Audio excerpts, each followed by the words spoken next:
hora do futebol no RJ.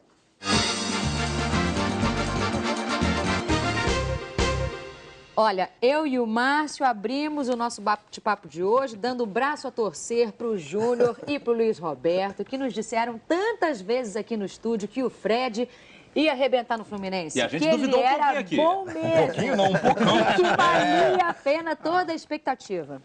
Acertaram na mosca. Valeu cada centavo. Obrigado, Poxa, Renan. Mas essa não era tão difícil assim, não, né? Não, e não que a gente duvidasse, do jogador né? de Que a gente seleção não brasileira, tinha as né? informações que vocês têm. Não, e a expectativa era realmente muito grande, né? Era muito grande, Márcio. Muito grande, porque é uma contratação difícil para o futebol brasileiro hoje, quando você vai trazer um jogador que está no auge. A gente está vendo aí o gol do Fred.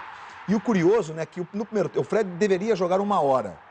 Ou seja, 15 do segundo tempo ele deveria sair. No intervalo ele disse, né, Júnior? Não, eu tô jogando um pouco mais... Isso foi muito legal, né? O Abadabaflu, lembrando o Fred Flintstone do desenho animado.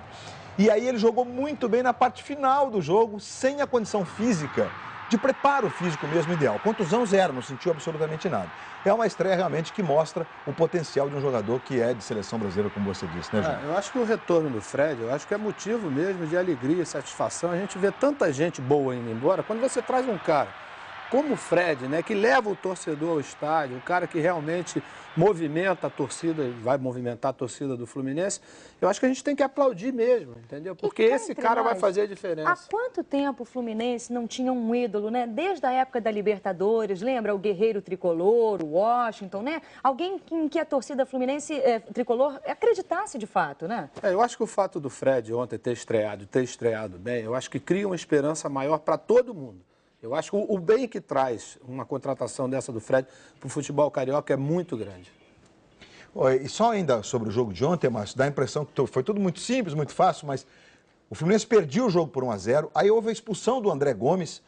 Esse lance foi muito importante, seguida da ousadia do Parreira, que botou 2 atacantes. Ele está vendo a expulsão do André, que foi correta.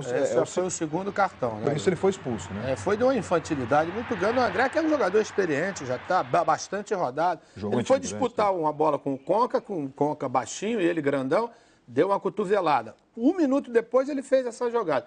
Essa situação foi que realmente modificou completamente o panorama do Mas o Parreira já está mostrando serviço, então. Ah, sem dúvida. Já mostrou o seu dedinho talentoso. O Parreira é um técnico campeão do mundo, né? Falar em Fluminense, em Parreira e em Fred, o Globo Esporte acho que também vai continuar falando da estreia do Fred, com 2 gols e 25 mil pagantes e tudo mais. Não é isso, Glenda Kozlovski? Boa tarde. Boa tarde, Luiz Roberto. Boa tarde a todos. É exatamente isso. A gente pode dizer que começou aí uma lua de mel da torcida tricolor com o artilheiro Fred, né? Mas, como o Júnior vem falando, independentemente do time, é muito bom ver um talento do futebol brasileiro, um jogador de Copa do Mundo, voltar a jogar aqui no Brasil, né? E nós vamos mostrar a reportagem completa dessa estreia em dose dupla do Fred, né?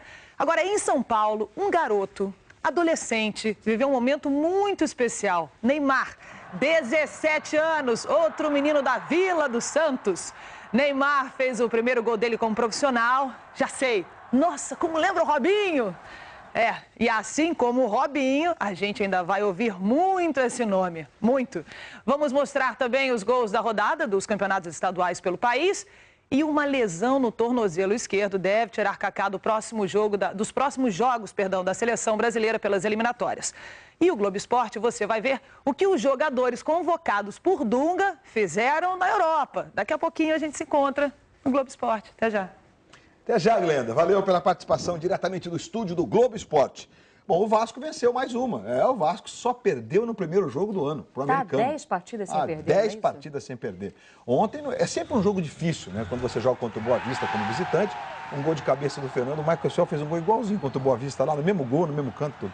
Mas ontem o Vasco, Luiz, jogou mais na parte defensiva do que na parte ofensiva. E usou exatamente as bolas paradas, que é um treinamento exaustivo que o Dorival faz, para chegar a essa vitória. O Vasco encaminhou bem a classificação. O Botafogo precisava vencer para não estar na zona. Zebra? Não, e claro, não está na zona de classificação ainda. Está ali no bolo, mas com 6 pontos, evidente, está na luta pela classificação e pega o Duque de Caxias domingo. E venceu muito bem. Muito bem. O Michael Sell foi a grande figura do jogo, mas o Vitor Simões entrou de vez, um novo Pantera, entrou de vez na luta pela artilharia, fez 2 dos 4 gols da vitória em Cabo Frio por 4-0. Essa vitória, Luiz, trouxe realmente, vai mostrar, né, exatamente que o Botafogo perdeu um jogo, um clássico, né, que você pode perder, né, porque naturalmente você poderia até se abater. E ontem não, ontem teve uma atuação relativamente tranquila. Foi beneficiado também pela expulsão do lateral direito do Cabo Friense no primeiro tempo também. Bom, essa semana é uma semana de Flamengo e Vasco, clássico do fim de semana.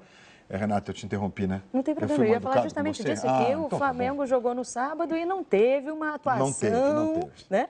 Pelo contrário, 10 minutos com esse pênalti perdido. Zuniu, né, o Léo Moura? Zuniu total, Mas depois do gol, especialmente do Tigres, que é o pior time do campeonato nos números, o Flamengo não conseguiu jogar bem e, não sei, há uma energia diferente no Flamengo, Júnior. Por exemplo, falhas como essa, que normalmente não acontece no Bruno, podem estar relacionadas a salários, ao ambiente, a uma série de coisas, né? O Flamengo hoje é um time extremamente previsível. Basta o adversário se organizar um pouquinho que complica a vida do Flamengo. Ver como o Flamengo vai se preparar para o próximo clássico. Júnior, Luiz Roberto, muito obrigado. Obrigado a vocês. Valeu.